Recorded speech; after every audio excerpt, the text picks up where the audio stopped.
Hello my YouTube family, कैसे हो आप सब। आई होप आप सब बहुत अच्छे होंगे। मैं सूरज रांची को स्वागत करती हूँ आपका एक नए व्लॉग में। ये चल रही है करवा चौथ की शॉपिंग। हम दोनों बहनें जा रहे हैं शॉपिंग करने, कुछ सामान लेके आना था। यहाँ पे हम आपस में कुछ बातें कर रहे हैं। तो आप सबकी शॉपिंग कैसी होती है, कैसे करते हैं, तो प्लीज़ कमेंट बॉक्स में बताना। हमारी कुछ इस तरह से हुई है। अब मैं जा रही हूँ कमला नगर कुछ ख़रीदने, प्लस नोआ के बर्थडे की भी तैयारी करनी थी साथ साथ। तो हम दोनों को एक साथ ही लेके चल रहे थे कि कुछ चीज़ लेनी होगी तो अगर पसंद आएगी तो वहीं पर ले लेंगे। तो चलो चलते हैं मार्केट और देखते हैं क्या मिलता है और क्या नहीं मिलता है।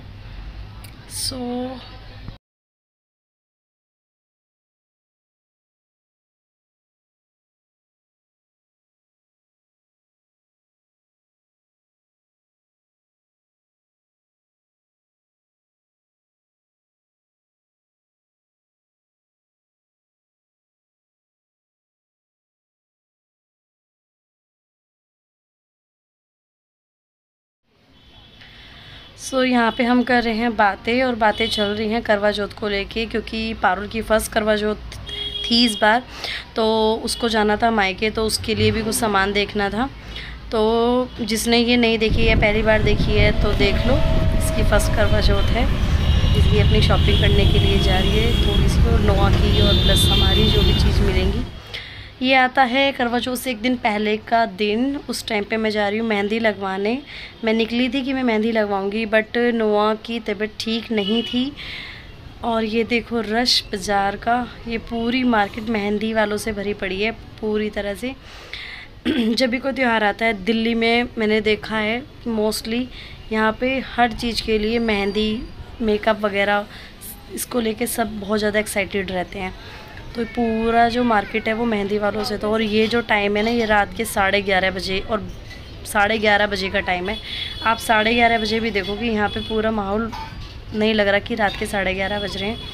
बहुत ही अच्छा लग रहा था। मैं भी यही सोच के आई थी कि इस टाइम मैं भी मेहंदी लगवा लेती हूँ, बट नोआ की तबीयत ठीक नहीं थी। जैसे ही हम आए मार्केट में, उसको फ़ीवर चढ़ना शुरू हो गया। तो इसलिए क्या हुआ कि मैं वापस फिर नोआ को लेके घर चली गई, ताकि वो सो जाए, दवाई लेके आराम करे। तो इसलिए मैंने बोल दिया था कि अगर नोआ जल्दी सो जाएगा तो मैं मेहंदी लगवा लूँगी, अदरवाइज़ मैं करवा चौथ की सुबह को ही थोड़ा सा नेक कर लूँगी मेहंदी का। और आप देख सकते हो कितनी ज़्यादा भीड़ है, सबके हस्बैंड बैठे अपने बच्चों को ले लेके। ऐसे ही मैं और नोआ के पापा भी निकले थे, बट क्या करें, नोआ ने कुछ काम होने ही नहीं दिया, क्योंकि जब से उसका बर्थडे था, उसके बर्थडे के बाद से उसकी तबीयत बहुत ज़्यादा ख़राब है। फ़ीवर तो उतर ही नहीं रहा है, खांसी नचला जुकाम ये सब चीज़ चली रही है उसके साथ। तो इसलिए मैं कुछ ज़्यादा अपने लिए टाइम निकाल ही नहीं पाई, उसके चक्कर में रहा। और ये रात को देखो, मतलब साड़ी वगैरह की शॉप भी सब ओपन हो रखी हैं पूरी तरह से। तो इसलिए नोआ के पापा घर पे ही मेहंदी वाले को बुला के लेके आए थे। नोआ रात के 1:30 बजे सोया था, और ये 1:30 बजे ही मेहंदी वाले को बुला के लेके आए थे। सोचा था कि इस टाइम शायद मेहंदी वाले भैया फ्री हो जाएंगे और घर पे मेहंदी लगाने के लिए आ जाएंगे। एक्स्ट्रा 400 लेते, ये तो मुझे पता ही था। तो वो भैया आ भी गए और बहुत अच्छी मेरे मेहंदी भी लगाई। और नोआ सो भी गया था, तो इसलिए ज़्यादा अच्छा आसानी से मेरे मेहंदी लगी। मैं भी टेंशन फ्री थी कि आराम से मेरे मेहंदी लग रही है। वो सोया हुआ था। पैरों पे मैंने मेहंदी नहीं लगवाई थी, पैरों पे वो। Hello my YouTube family. मेरी मेहंदी लग गई है रात के 1:30 बजे, क्योंकि मार्केट में बहुत ज़्यादा भीड़ थी। मेरी मेहंदी लगवाई है राहुल भैया ने। तो प्लीज़ जिसे भी मेहंदी लगवानी है, शास्त्री नगर में ज्वेलरी वाले के पास, भैया परमानेंट वहीं पे बैठते हैं, तो कोई भी आके मेहंदी लगवा सकते हैं। अच्छी मेहंदी लगाई है, बस यहाँ पे भैया थोड़ा सा फूल छोटा बनाया है मेरा तो इसलिए कोई भी आप मेहंदी की विजिट अगर कराना चाहते हो, शादी वादी के सब चीज़ के ले लेते हैं भैया ऑर्डर, तो प्लीज़ एक बार ट्राई ज़रूर करें। थैंक यू सो मच भैया। हेलो यूट्यूब फैमिली, कैसे हो आप सब। आई होप आप सब बहुत अच्छे होंगे।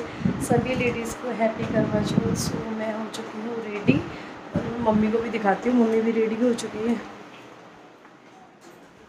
मम्मी देखो, मम्मी भी हो गई हैं रेडी। अब हम जा रहे हैं कथा सुनने। कथा हम सुनते हैं मौसी जी के घर। तो मिलते हैं हम मौसी के घर, तब तक के लिए वीडियो कंटिन्यू। यहाँ पे हो चुके हैं हम रेडी सब कथा सुनने के लिए। मम्मी, मैं, भाभी, ये भाभी हैं, और इधर भी भाभी बैठी हैं 2। अभी जब ऐसे दिखाऊंगी तो आपको पता चलेगा। यहाँ पे हमारे लग चुके हैं जल, जो हम सूर्य भगवान को देंगे कथा सुनने के बाद। कहानी मैं ही पढ़ती हूँ 2-3 साल से। भाभियाँ बोल देती हैं कि कहानी राशि पढ़ेगी, तो इसलिए मैं कहानी पढ़ देती हूँ। यहाँ पे सुन रही हैं हम सब का।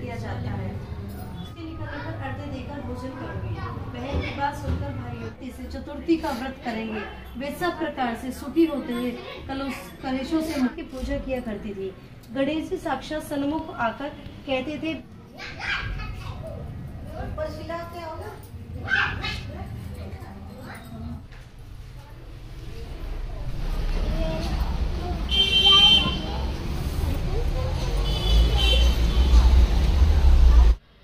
यहाँ पे हम ले रहे हैं आशीर्वाद। ये है बड़ी मौसी, जिनके यहाँ पे हम कथा सुनते हैं। यहाँ मम्मी, जिनसे के पैर छू के मैं आशीर्वाद ले रही हूँ, गले मिलते हैं यहाँ पे हम सब आज के दिन। और मैं फ़िलहाल सबसे छोटी हूँ भाभीयों में, तो सब भाभी के गले मिलूँगी। ये है रीना भाभी, और ये मुझे आशीर्वाद कुछ स्पेशली दे रही हैं। ये चंचल भाभी हैं, कभी मुझसे पैर नहीं छुआती, सिर्फ गले मिलती हैं हमेशा। ये इनकी ख़ास बात है। यहाँ पे बैठे हैं हम सब चाय के इंतज़ार में। यहाँ पे बने हैं पूड़े। पूड़े स्पेशल इसलिए बने हैं क्योंकि हमारे घर में हुई थी शादी, और 1 साल तक सब त्योहारों पे पूड़े पूछते हैं और सबके यहाँ पे बांटे जाते हैं। ये लग गया है मेरा करवा चौथ के मम्मी को और मेरा करवे और कैलेंडर। और यहाँ पे खाना, जिसको मम्मी निकालती हैं अपने बड़ों को देती है, मैं निकालती हूँ तो मम्मी को देती हूँ। मम्मी यहाँ पे सब चीज़ का लगा रही हैं करवा चौथ माता को भोग। जो भी खाना मम्मी खाएंगी उससे पहले करवा चौथ माता को भोग लगाया जाता है। उसके बाद पानी फेरा जाता है। पानी फेर के ये बायना हो जाता है, और बायना किसी बड़े को दिया जाता है। जैसे मम्मी है तो मम्मी अपनी जेठानी को भेजती हैं ये खाना, और मैं हूँ तो मैं अपनी मम्मी मतलब सास को देती हूँ। तो पहले ये काम मम्मी कहती है, और यहाँ पे मम्मी प्रे कर रही हैं भगवान से कि सब कुछ सही रहे। जैसे मम्मी ने किया ऐसे कंटिन्यू मैं करती हूँ, सबको टीका लगाना, भोग लगाना, वो सारे काम। उसके बाद मैं भी ऐसे ही पानी फेरती हूँ और फिर वो दूँगी मैं सामान मम्मी को। तो प्लीज़ आप देखते रहो कैसे और क्या होता है। आप सबके यहाँ पे कैसा होता है प्लीज़ कमेंट बॉक्स में बताना, कैसे कैसे होता है आपके यहाँ पर भी। हमारे यहाँ पे कुछ इस तरह होता है। ये देखो यहाँ पे लगा रही हूँ मैं खाने का भोग। उसके बाद इस बार थोड़ी हमारे साथ थी कि पापा हॉस्पिटलाइज हैं, तो इसलिए हमारा भी इतना कोई ख़ास मन भी नहीं चल रहा है। बस थोड़ा थोड़ा काम सारे करने पड़ते हैं। आई होप आप सब प्रे करो कि पापा जल्दी ठीक हो जाएं और घर वापस आएँ। उसकी वीडियो भी जल्दी शेयर करूँगी जब पापा घर वापस आएंगे। तो यहाँ पे मैंने भी बहाना कर दी, मम्मी कुछ मुझे बता रही हैं पूछने के बारे में। तो अब मैं थाली दूँगी मम्मी को खाने की।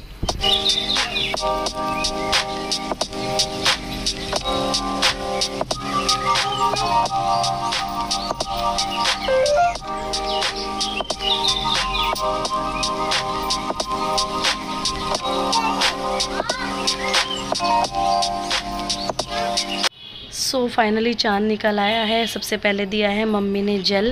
पहले मम्मी जल दे देती हैं, फिर हम सब जल देंगे। तो मैंने मम्मी की छोटी छोटी सी क्लिप्स बना लेती। यहाँ पे मैं तैयार हो चुकी हूँ। पारुल आपको दिखाई नहीं देगी। पारुल का बाद में आपको एक फ़ोटो दिखाई देगा जब वो घर आ जाएगी, क्योंकि उसका फर्स्ट करवा चौथ था। तो वो सब काम घर पे ही पूजना, बहाना निकालना, वो सब वहीं पे करके आएगी। तो उसकी मैं एक छोटी सी फ़ोटोज़ वगैरह आपको शेयर कर दूँगी इसी क्लिप में, तो आप देखना।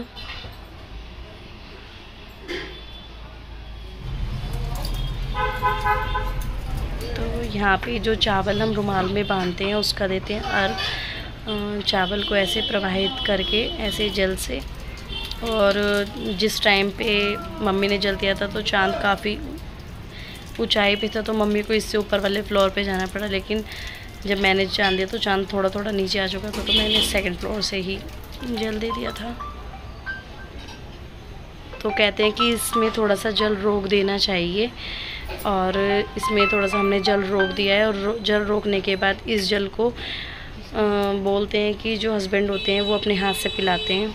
तो देखते रहिए, वही सब होगा। और यहाँ पे मैं भगवान जी से बोल रही हूँ कि जो भूल चूक हो गई उसे सब माफ़ करो अपना बच्चा समझ के, और सबकी खूब लंबी आयु रहे, सब स्वस्थ रहें, यही कामना है सबसे। यहाँ पे पिला रहे हैं मुझे जल, और खाना। सो यहाँ पे हो गई है इसकी भी पूजा। ये वहाँ से पूजा बायना वगैरह पे सब पानी फेर के ये भी निकल गई है और इसका निकल गया है चाँद, ये देखो।